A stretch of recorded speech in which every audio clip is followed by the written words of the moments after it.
This is exclusive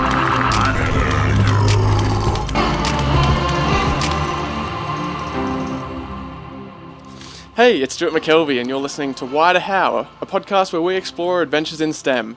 On today's episode, I'm joined by the wonderful Stella Bowles, a CWSF 2017 and 18 alumni, who was recently awarded the Order of Nova Scotia for her commitment to cleaning up the La Have River. Her 2017 science fair project garnered quite some attention on social media, influencing 3 levels of government and prompting a $15.7 million action plan to clean up her local river.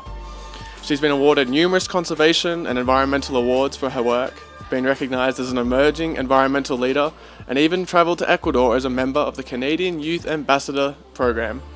Having spoken at multiple TEDx events, moderated various virtual webinars, and even written a book called My River, Cleaning Up the La Have River with author Anne Laurel Carter, needless to say, I'm very excited for today's conversation. So Stella, welcome to the podcast, and might I say on behalf of Youth Science Canada, a massive congratulations on your Order of Nova Scotia award.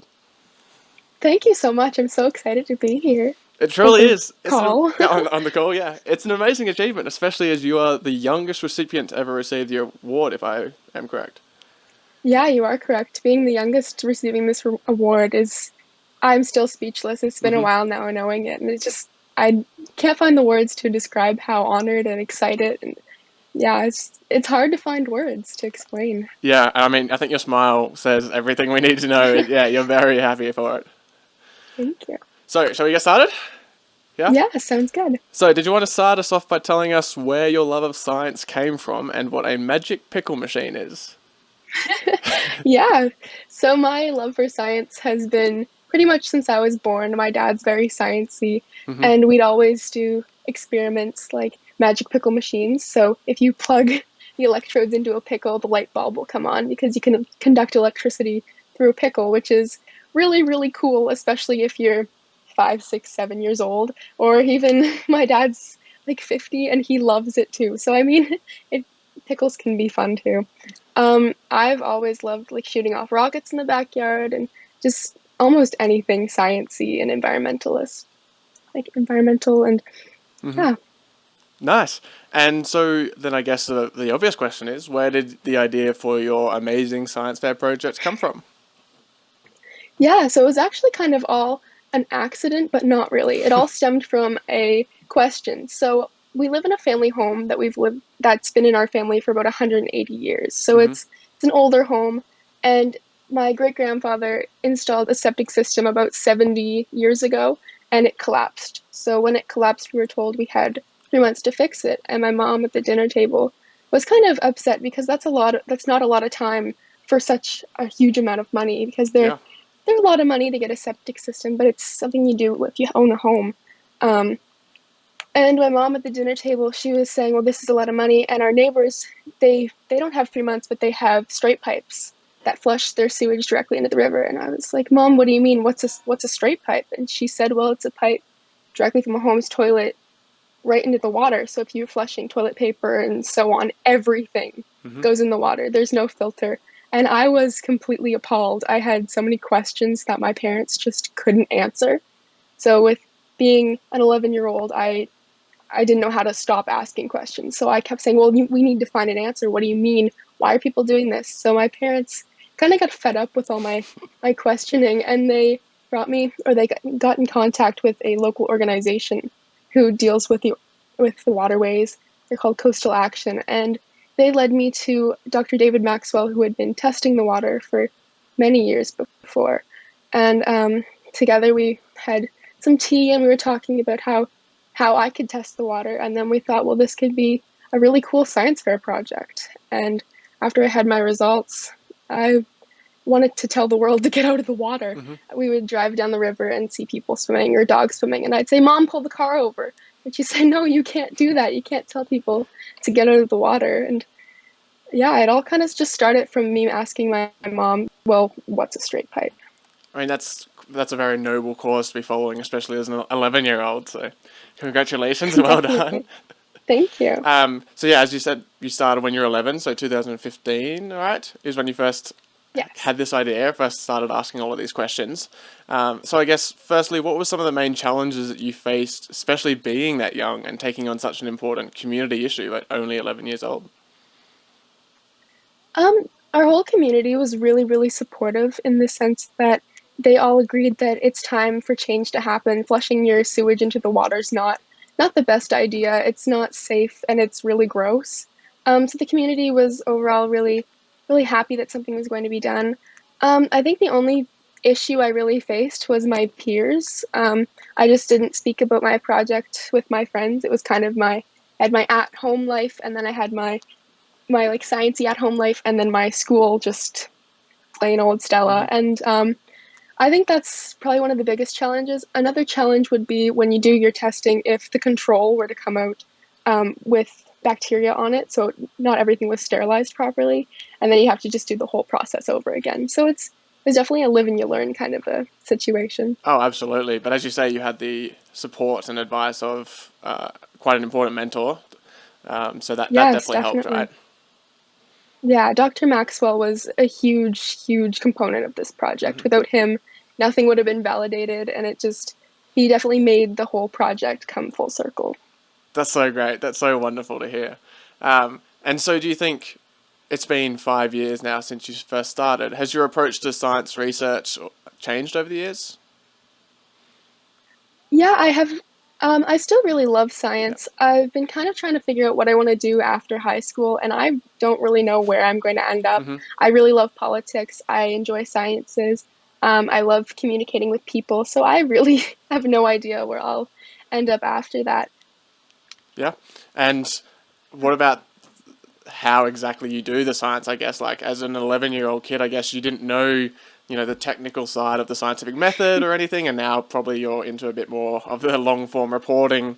How does that change from 11 to 16 years old as you start to learn more about um, maybe the more professional side of science? I guess it is, the more literary side. Yeah.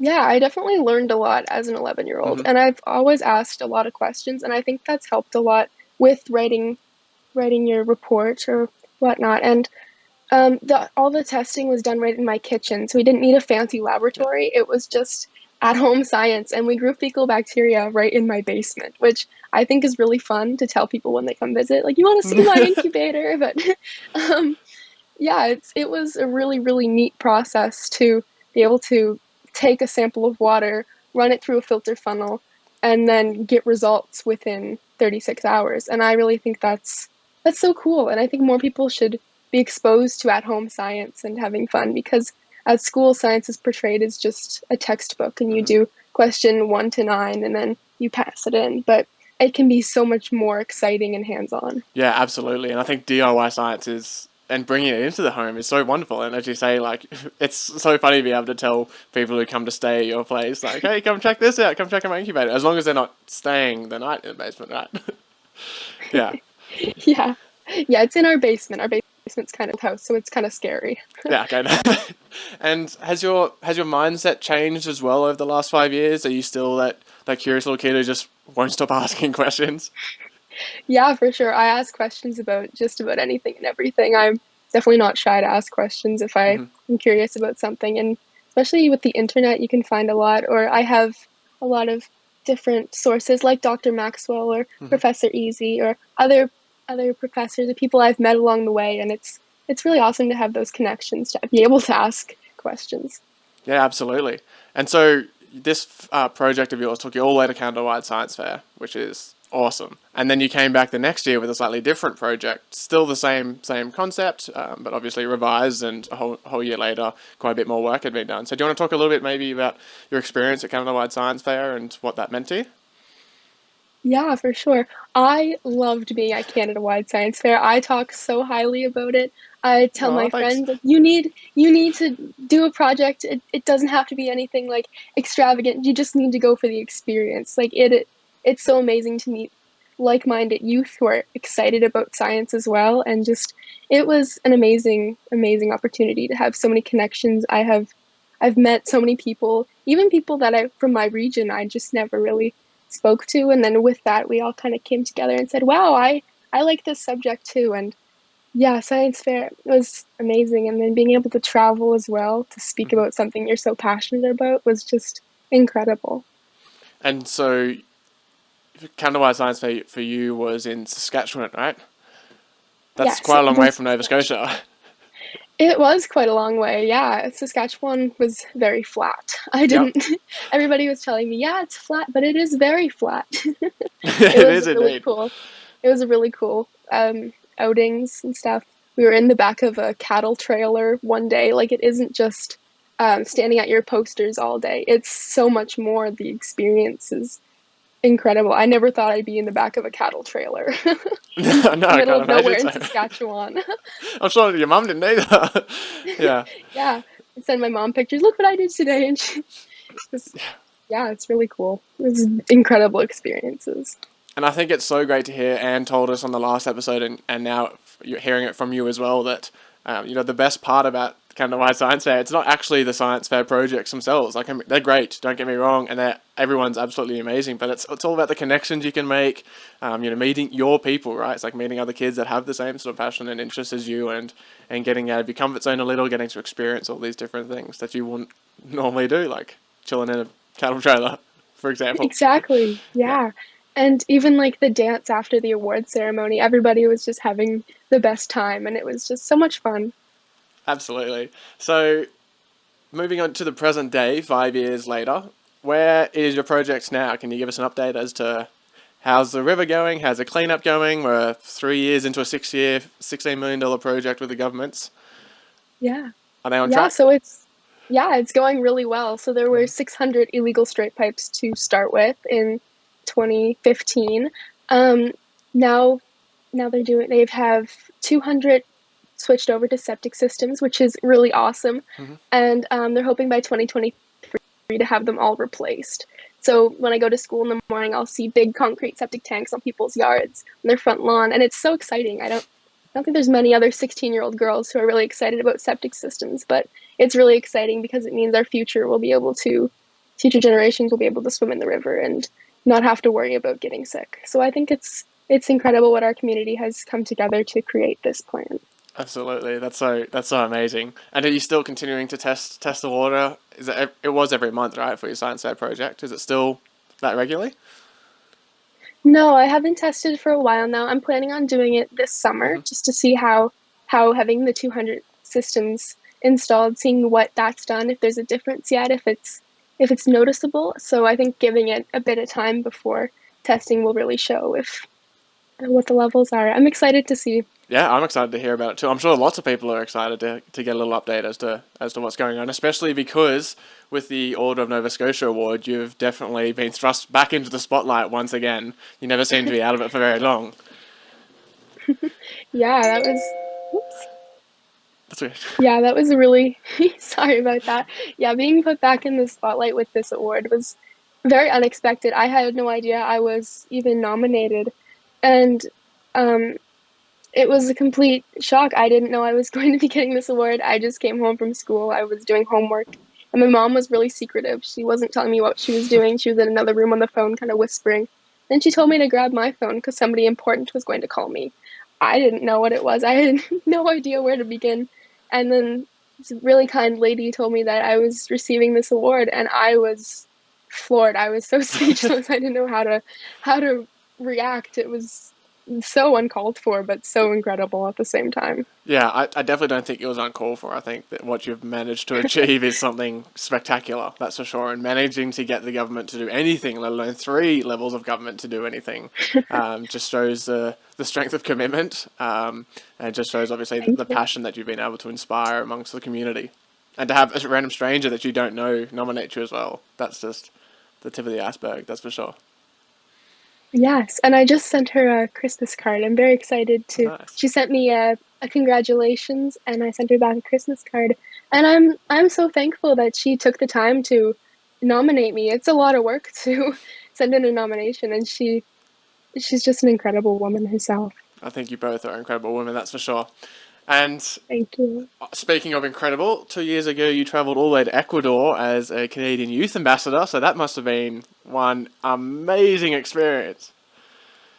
Yeah, Ecuador was incredible. It was probably some of the best 10 days of my life. Hmm. I mean, I was in the jungle with no Wi-Fi, people I've never met before, and no parents. So I had cut off basically all connection to my regular knowing and comfort zones, and I was in the middle of nowhere in the jungle Hmm. with like-minded youth, and it was incredible. I don't even know how to explain how amazing being in another country is.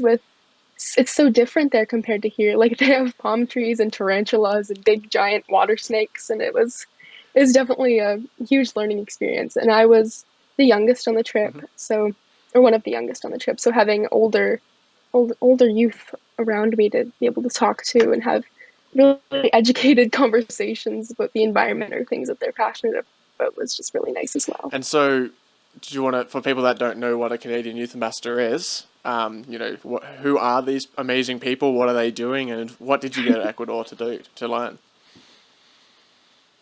Sure. Yeah, so I was a Canadian Youth Ambassador. So for that, we went to Ottawa and we went to Parliament, and there were 30 Hmm. youth in this program that year. And we all went to Ottawa after our trip to Ecuador to speak to MPs and senators about our issues.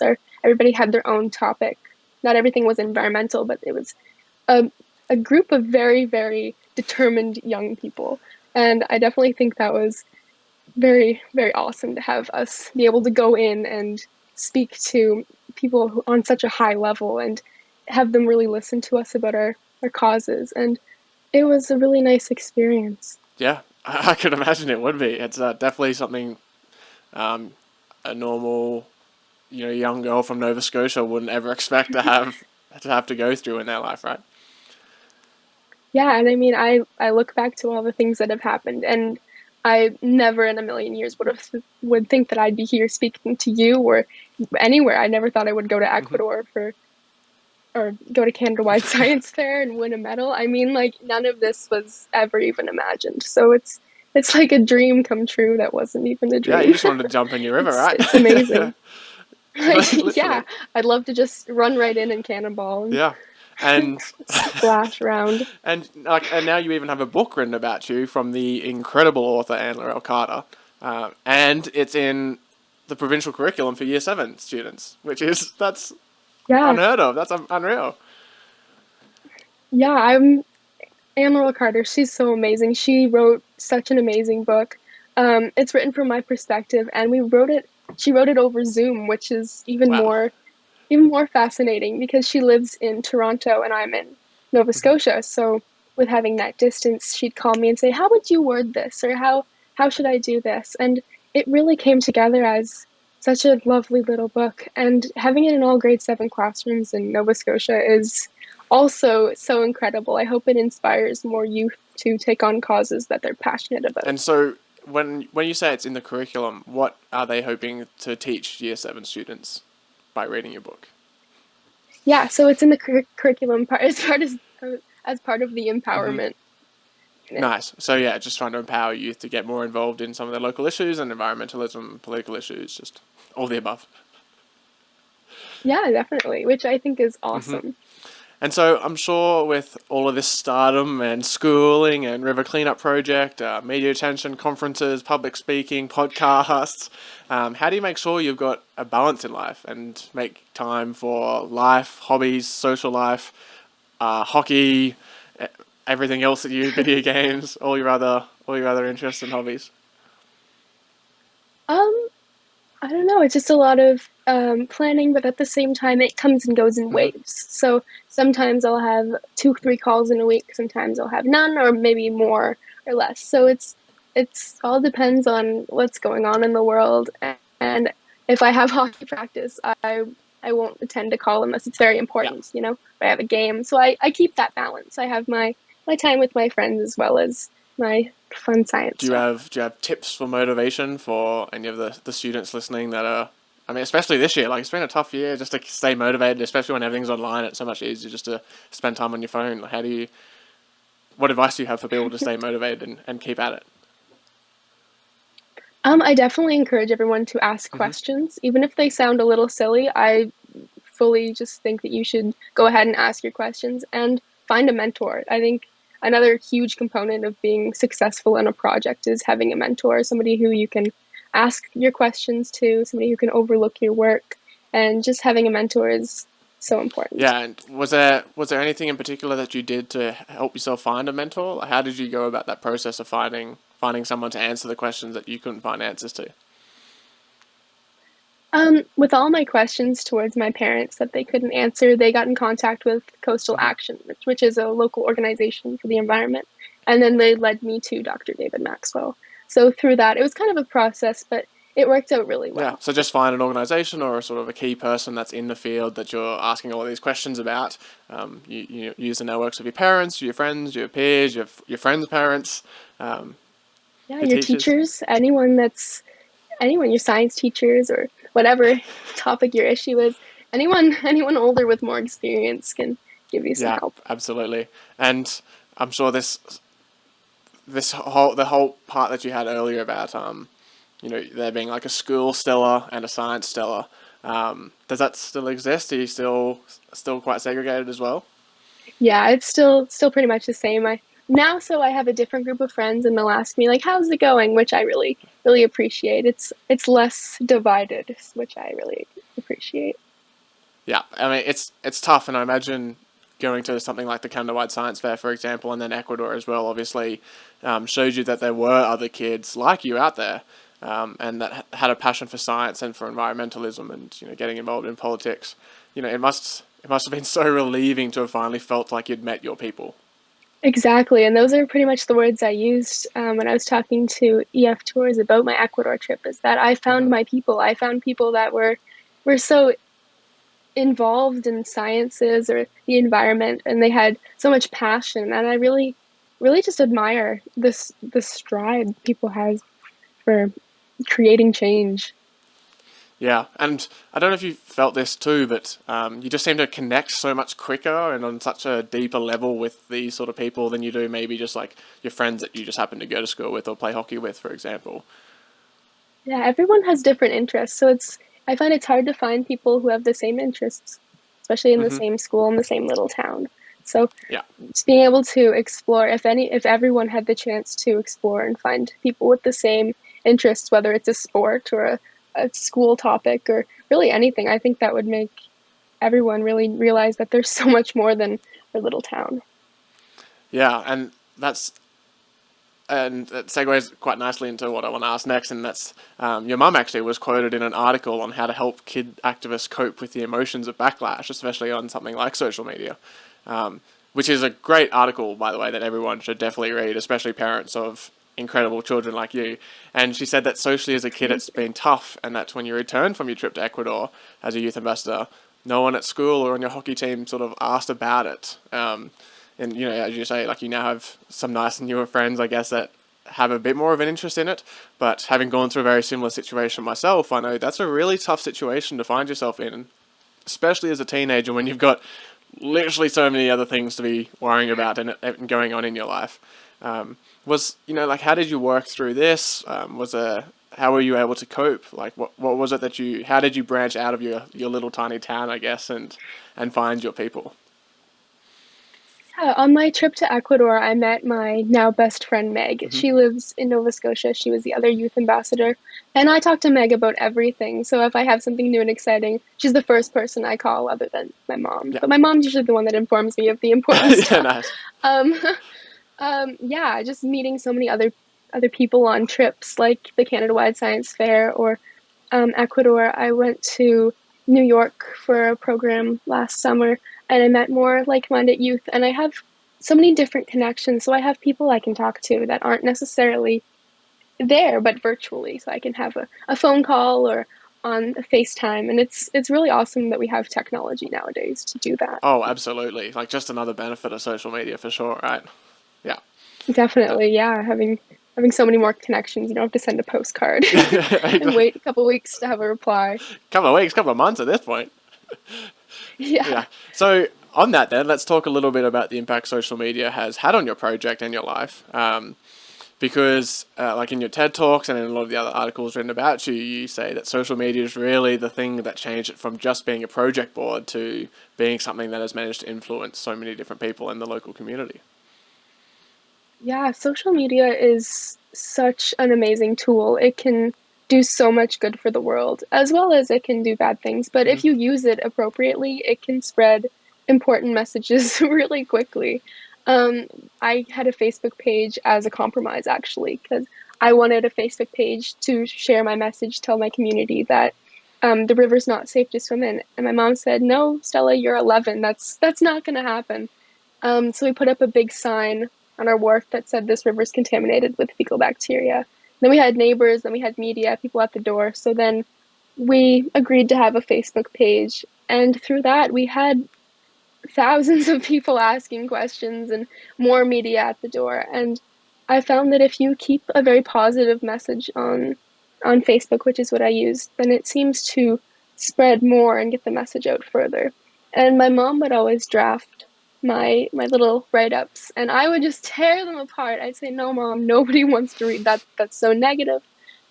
And and I think the positivity really impacted the spread of these messages, as well as using graphs and images to kind of explain the levels with colors, and then use words like enterococci, but in brackets put Yeah. poop, so that it's understandable for anyone and any like everyone, which I also think is a huge component. Yeah, I absolutely love how much you stress the importance of positivity in everything that you do. I think it's so easy to become negative and to become jaded, especially as we do grow older as well. It's just sort of, it seems to Yes, be a natural progression for adults to fall into, especially when, so much of the news right now is definitely. so negative. So to hear something so positive from, such a bubbly young, woman in the community interested in improving the river, then of course it just makes sense that so many people would be behind you, supporting you. Um, I Thank also you. And go ahead. I used Facebook because that tends to be where your parents Hmm. would be or your grandparents, and they're the voters. That's where the older population is.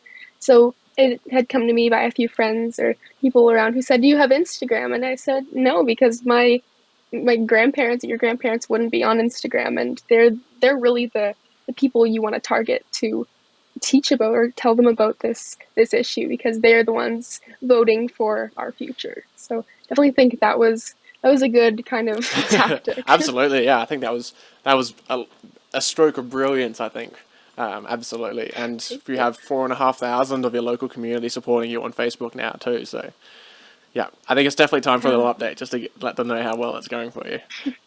I also love that you acknowledge so often, just the support of your parents as being one of the keys to your success so far. And I'm sure all of the parents and teachers listening to this episode would love and are interested in hearing more about, what sort of support did your parents give you? How do they support you, and how does that feel as their child, knowing that they're there behind you no matter what.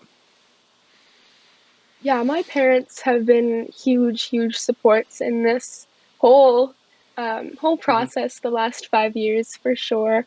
I call my mom my momager because she deals with everything that may be a little like all the scheduling. She's the master planner in our house, Nice. so having her was definitely a huge help. And just my parents have been super supportive. If I have to go somewhere, travel, they'll take time off work to take me. Or yeah, it's they've always been there for me, Hmm. which is very much appreciated. Yeah, and you're able to go to them with any sort of, if you need help, any sort of request, if you're unsure about anything, but then you're also able to tear apart your mum's, Facebook post and make it your own too. So it's a nice Definitely. back and forth, and just knowing that no matter what, they have your best interest at heart is the best sort of support for you. Yeah, definitely. It's the teamwork Yeah, component there. And I couldn't drive at 11, 12, 13 years old. I just got my license last month. So congrats. having parents that were so flexible and being able to make time to drive me around was also very much Hmm. appreciated. Absolutely. Um, I also like that one of my favorite things reading up on you, and there's a lot of articles and TEDx talks and videos to watch. My favorite quote of yours was, just don't be afraid to ask questions, be annoying, and ask as many questions you can think of. Try to find someone who can tell you what the answer is, and if they don't have it, find someone like Dr. Maxwell who can help you find the answers.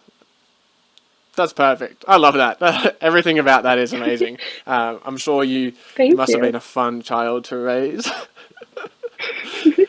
I, I think so, maybe. A challenge, that's for sure. But yeah, as you said, like, be annoying. I think a lot of people are almost scared to express question or ask questions, especially if they think, oh, maybe like I am being annoying, or maybe this is a dumb question or something. But Yeah, if you don't ask the question, then you'll never find the answer. definitely. There's no such thing as dumb No. questions. There can be uneducated questions, but there's no dumb Hmm. questions. So I definitely think the being annoying component to that is really just if you have a question and you're passionate about it, find someone like Dr. Maxwell or a teacher or a parent or a friend's parent, anybody that can kind of help you move along the chain of process to create Yeah. change. Are there certain people that you look up to for inspiration? Like, do you have inspiring models or examples of people you want to be when you grow up, for example?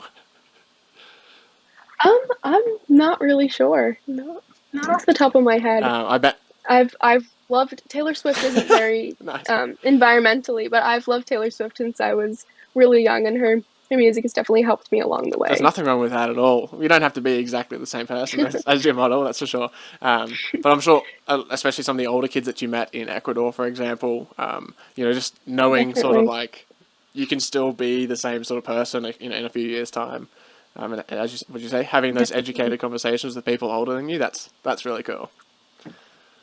Yeah, having connections with older friends, older peers from around the world is it's really helpful if I ever have Hmm. questions. Like, did you go through anything like this? And having them say, yeah, I had the same kind of experience really kind of eases my mind and helps me along the way. Yeah, just knowing that you're not in it alone.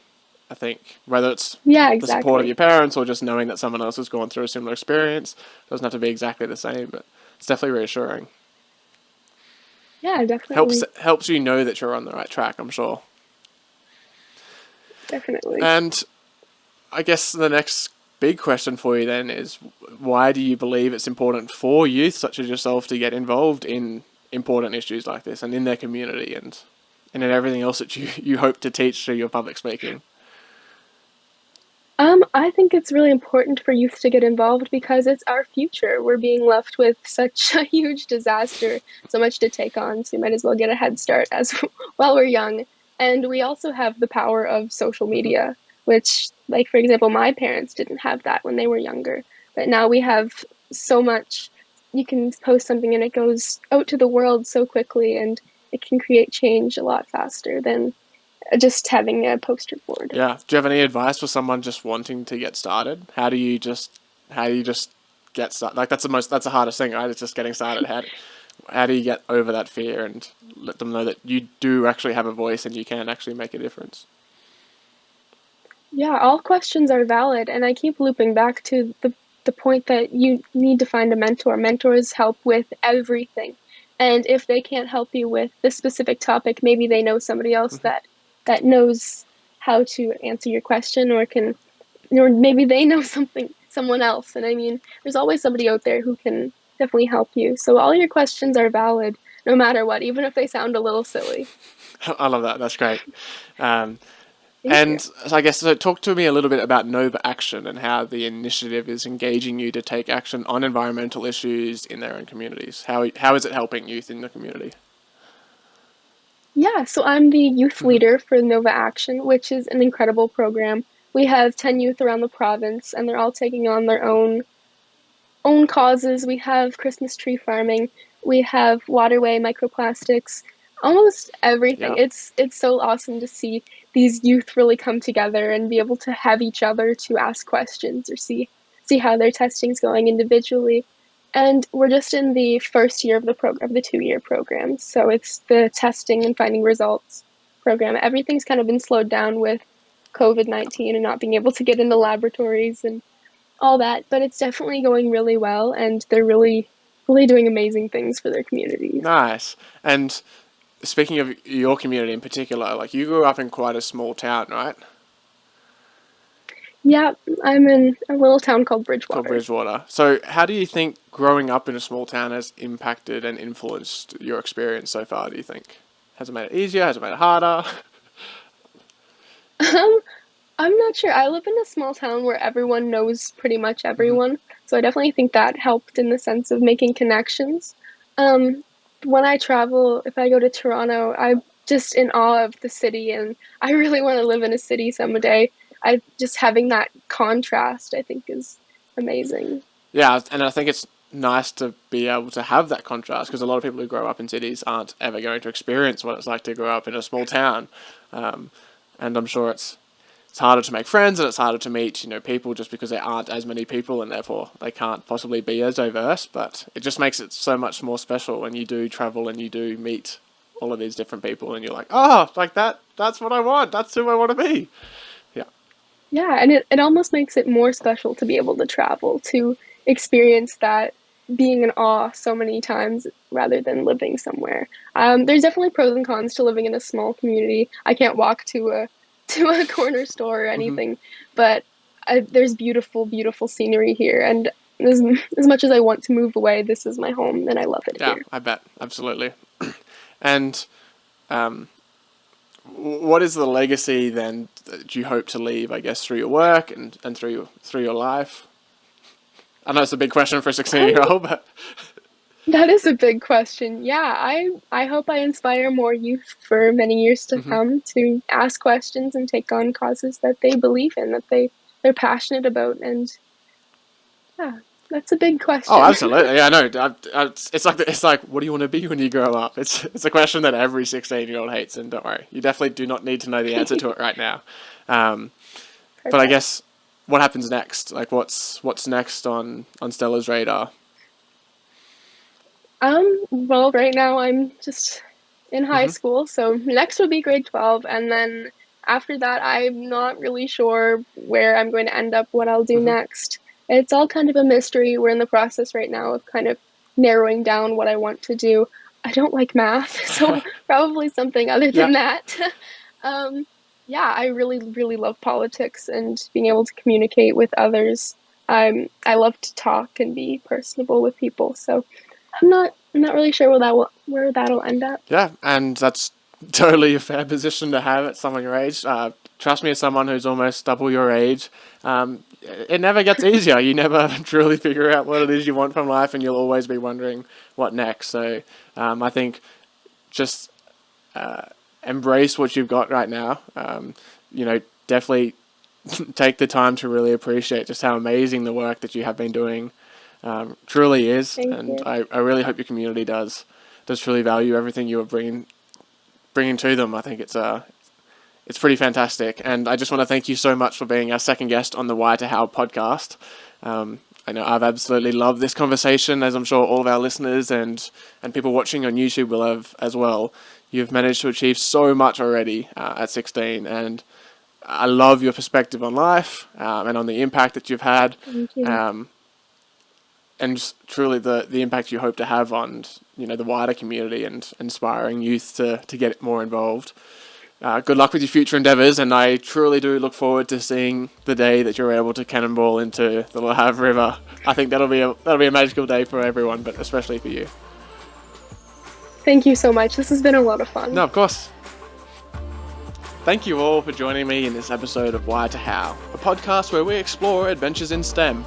If you liked this podcast, consider leaving us a like on our social media. It's just ysc.sjc on Facebook and Instagram, ysc_sjc on Twitter.